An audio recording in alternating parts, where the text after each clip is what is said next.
Hi everyone. Welcome to Friday Life. It is. Did you know? What's this month? Well, it's first of all, it's AAPI month. Mm-hmm. So we'll be covering some AAPI material throughout the month. But first of all, we want to talk about this weekend is Mother's Day. Mother's Day. Yes. So we're Mother's both moms, Day. of course. So it's a We're very special day excited for about us. it. And we got flowers. We got this flowers morning. today. Who gave us these? Mama Made is a local mom organization started by Needah, and she started it to help moms to not feel alone, which I was just talking to Mookie. It would have been so beneficial when I was a new mom. I felt so isolated and alone. So yes, we're gonna drop the information in our in the area. So if you want to, look up new friends and just have with other moms, fellow get to know moms. other moms. Yeah, we're gonna meet and greet and just some you never know. Share our journey together. You can make your best friend there. You never know. So we had a board prepared for today's material. Now, stemming from being moms, what are mom's biggest worries? Kids. I think for all time sake, no matter what, ever since that first day that you became mom, I think it's on your mind constantly. So let me see you. Yeah, there you are. Okay. All right. So, as moms, the only thing that we want to work toward is make sure that our kids are safe, and healthy and safe. As long as they're okay, we're okay, right? That's what I tell my kids all the time. So, we want to talk about and also graduation is coming up, right? So we talked about when they grow older, like every stage of life, we want to make sure they're okay. We're watching over them, but as graduation is coming up, some of your kids are getting older. They're turning 18. They're gonna fly the coop. You might not be able to be watching their restocks, right? As they get older, you have to release them slowly, and that's what we want to talk about. Short-term goal here: keep calm and carry on. This is our graduation plan or a young adult plan that we have prepared for parents like us who are always worrying about our kids and want to make sure they're okay even when they leave the home. So it's a basic package that covers your young adults, because once they are at 18, they have their own rights, and for you to continue to protect them, this is something you could look into. For our package, we include a power attorney, a medical power attorney, a HIPAA release, and a FERPA.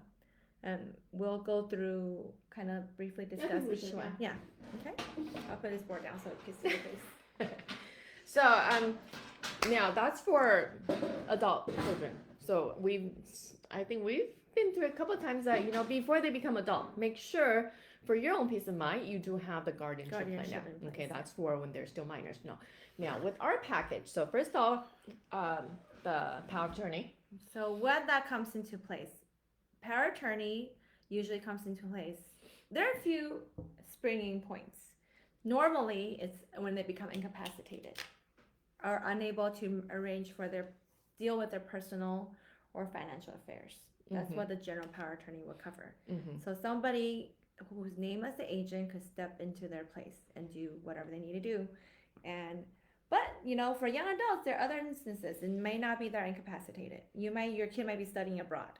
Let's say that's a really good one. So it's in that case, then you would have it effective immediately. So that when they're abroad, you are within the United States, you can help them take care of anything that was left out that they have not yet taken care of before they left for their trip abroad. So for instance, if they had signed a lease but something is not complete or something needs to be dealt with, or even I've heard one where the kid forgot to pay for their credit card bills. And credit card debt is something that you don't want to deal with. So pay the credit card bills or taxes. If the taxes happen to be due, you can file taxes for them. For young adults, I hope not. Yeah. Well, you don't know. Maybe they might have taxes. Anything that they've kind of the electricity bill, utility bill, that could happen. If you need to talk to anybody on their behalf, then the power attorney is something that you will need.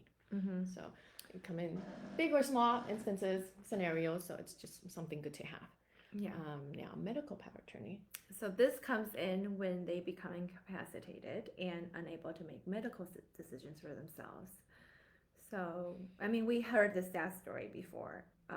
We brought it up before, right? The road trip example, if your kid went on a road trip with their friend and got into a car accident, rush to the hospital, right? And Unconscious. basically, they're adults. You are just another adult that you may not be able to prove your relationship right on the spot. Then, Especially hospitals, if your kids are conscious, right? There's no knowing of who you are. If you even if you show up, you would not be able to do much for him or her. So medical power attorney is something that we totally hope that nobody has to use, but whenever if it does come to that, Have it in place. Okay. Yeah. So that is usually used in couple with HIPAA. HIPAA release. So that's a privacy because of the Privacy Act. Medical professionals and hospitals have to follow this really strict privacy law. Basically, yeah, it's to protect the confidentiality of patients' informations. So any adult would be protected under this act. So hospital medical personnel and facilities will not be able to share any of the patient's information with any other individual unless there's the person has signed over a waiver allowing certain people the authority to do so. So we recommend doing the HIPAA so then your young adult child can put your names on there just in case whenever it could happen, then you would at least be able to have access to their medical information. Yeah, imagine rushing to the hospital, your kid's unconscious, but the doctor won't tell you anything, like what's going on, how's my kid doing, sorry.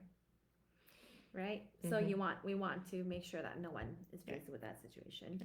So HIPAA's first and then medical power of attorney, then you can make decisions for on his or her behalf. And this is also on top of make sure when your kids are completing all the school forms, they're accepting into colleges, put you as emergency contact. Of course, you do all of those because if you're not on there, the school, it might not even be notifying you if anything would happen. They will not because FERPA is in place. Yes. Okay. So this leads into FERPA. It's a Family and Educational Information Privacy Act. Privacy rights. Yes. That's what the R is for. For rights. Rights. Rights. Yes. Okay. So what that does is basically every student is protected. Same thing with that privacy law. So any of the student data should not be shared with other people. Yeah. So then we've often even financial data, like if your kid forgot to pay a tuition, so you want to be on that. Haven't you ever heard those the kid actually dropped out so long ago but the parents never knew? Yeah, it happens. We all I mean, I had friends that did that, right? They dropped out. They didn't want to tell their parents, so they kind of just pretend that they're still going to school, but they're not. So that's when parents actually, if you have this FERPA in place, then the parents would have access to the student data. So it's kind of like you try to be on best terms with your young adult children and make sure that communication is going well and make sure that you get your name on there. So you kind of you try to let them grow up on their own, but whenever you need to step in, you are still in the loop. Yeah, there are big things that might happen, and when they're abroad, not abroad, when they're away from the home, they're living on campus, the school, if you don't have this in place, the school's not going to contact you. If they're on academic probation, you won't know about it. If they forgot to pay their fees and they have to get back, they have to move out of their dorms or things like that. It does happen. We don't want that to happen, it does. So. But yes, it actually, we've heard stories, so yes. So that's that for young adults. Short term, just something that you can get in place right away, and it would help you in the long run. Now, for longer term, kids are gonna continue to grow up. Yes. So you think we just want to stress that we always stress basically. Communicate, consistency, continuity. Right. So like I said, keep on talking to each other. The same thing with that within the whole family, that consistency of transparency, how the whole family is doing financially and legally, and what you have as a vision for the entire family. How do you want it to develop? How do you want it to evolve and grow? Or just basic expectation of what what you see your family become. I think it's always a good thing to communicate that with your children so they're in the know. They kind of know what's in your head, what do you have envisioned for them. Yeah, I think it's always good to have them feel like they're active participants, right, in their own life and in your family's life. as well. Right. So with that transparency, what you're doing with your family, you kind of you let them absorb what you have, kind of like subconsciously, and like underlyingly they pick up the knowledge, the financial knowledge, the legal knowledge, whatever it is that you would always put in place. Number one place for a family. They pick that up, and then they would know, when the time is right for them to take their own steps to manage their life, to plan their lives. Yeah. So I think consistent communication and the continuity. So like they understand your vision, right? The care you provide for them, they could carry on that care for themselves, for future generations, and I think that is legacy building. I mean, that's what we always talk about. That is true the legacy. Core value of your person, your family, and that's what something that valuable to pass on. That's our core value. So we want to share that with you. And so this is our formula. Communicate, consistency, continuity equals peace of mind for generations to come. Especially for moms. Yes. Right. All right. So that's it for today. Short and sweet. Hopefully. To-do list. To do. Celebrate. All Celebrate the moms and motherly figures in your life. Celebrate. If you're a mom yourself, celebrate yourself. Yes. You're valuable. Self-care. Yes. And shout outs. So there's 3 mom groups that is in our community that we greatly benefited from, and we really admire them. So Wild Mamas, we mentioned, for moms to find their community. Thank you. Mama Made org. This is for moms with businesses. Small businesses or businesses. There are a lot of meetups just to pass information around about how to thrive. And we share information with each other with different workshops, every meeting. Like strategies and support for women that's trying to set up and operate their own businesses. Mm-hmm. And also Mompreneurs started with by Galit and Joanna, and this is a very active group. All 3 of them have active Facebook groups and social media presence, and they also have in-person meetups. Mama Made and Wild Mamas have in-person meetups.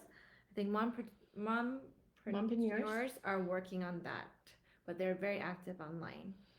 And they just give so much support to fellow women, not just moms, but women professionals. Yeah.